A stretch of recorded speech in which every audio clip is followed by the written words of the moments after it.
Measuring more than 3,600,000 square miles, the Sahara Desert stretches across most of northern Africa. Crossing it is an extremely arduous task. However, for several hundred years, it was the site of a successful trade route controlled by rich empires, the trans-Saharan trade route.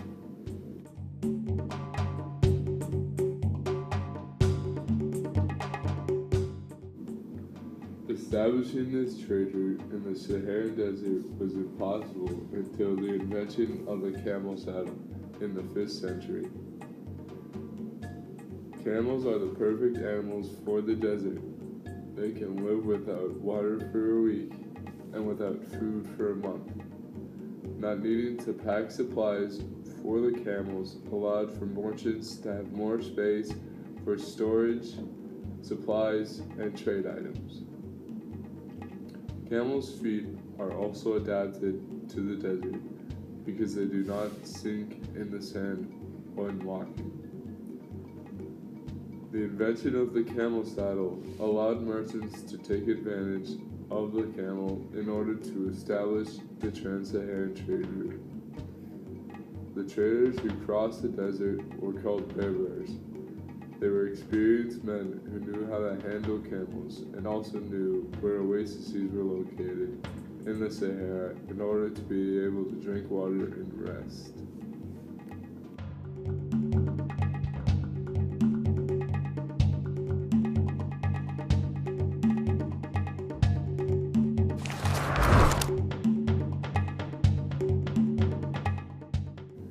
The growth of the trans-Saharan trade route started with one empire, the Ghana Empire, which was located in modern-day Mauritania and western Mali, and they traded with cities in North Africa, like Morocco, for example.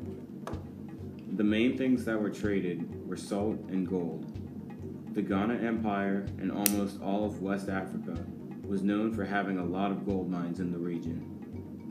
On the other hand, North Africa was known because they had salt mines, which was a very expensive mineral at the time. Salt was so important in the regions below the Sahara, such as West Africa, that some sources suggest that 100 pounds of gold was exchanged for the same amount in salt. Nowadays, this does not sound like a fair deal, because salt is very cheap compared to gold. However, at that time, salt was not easy to get, and it was essential to human life in humid places, such as West Africa, because in the past, the only way to keep food from spoiling was to cover it with salt. Salt was one of the most expensive minerals in the past, because it was necessary for the survival of kingdoms and empires, and because it was really hard to obtain. This gold for salt trade made the trans-Saharan trade route and the empires involved prosper economically.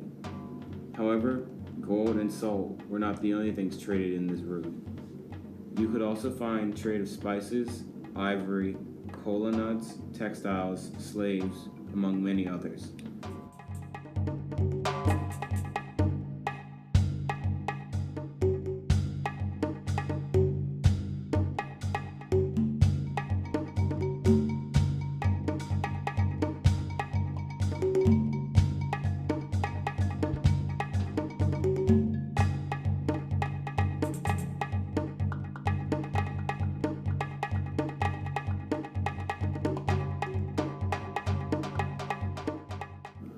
The Ghana Empire grew a lot and big cities started to rise in its territory. The biggest city, and probably the capital of the Ghana Empire, was Kombi Saleh. Kombi Saleh became very important in the Ghana Empire, mostly because it was its biggest trading center. The trade in the Ghana Empire was prospering until religious Muslims, or Almoravids, invaded and destroyed the empire.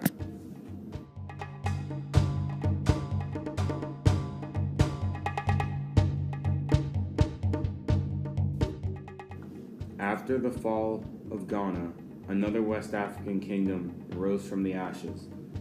It was the Mali Empire, started by Sundiata Keita the first ruler of the empire. Mali took control over the gold trade in West Africa, in which used to be the Ghana Empire. But the Mali Empire expanded even more. The Mali Empire was originally pagan. However, their rulers saw potential in their economical growth if they changed to Islam and started using Arabics as their main language. And so they did. Making this change brought many good consequences to the empire. Since they shared religion and language with their main trading partners, trade became easier, more peaceful, and it grew even more. The most important and famous king of the Mali Empire was Mansa Musa. He was known to be an incredibly wealthy man because everywhere he traveled, he spent huge amounts of gold. When he was the king, Mali grew a lot. Some cities of the empires were some of the most rich, powerful, and full of luxurious cities in the world. Some examples of this are the cities of Timbuktu and Gao, which were huge trading cities at the time. The Mali empires collapsed after the death of Mahmoud Keita IV due to lack of organization on succession of the throne.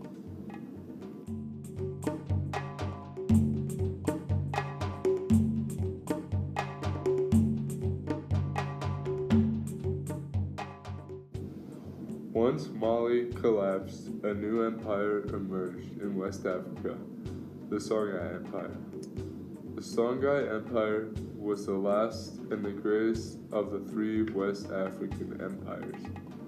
They took control over what used to be the Mali Empire, and they expanded its territory even more. Gao was the most important trading city of the Songhai Empire. This empire became the most powerful of the three empires in West Africa. However, it did not last as much as Ghana and Mali did.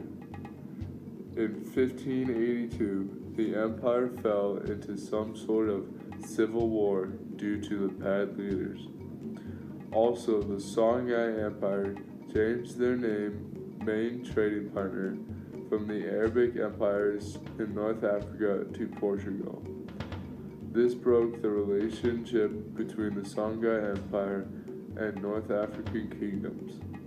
Since the Songhai Empire was in a decline and it had broken relationship with the Arabic empires, Morocco saw an opportunity to take control over the gold of West Africa. So in 1591, Moroccan forces attacked the major cities of the empire, such as Timbuktu and Gao. Morocco destroyed these cities and also the empire, which was the last empire in West Africa.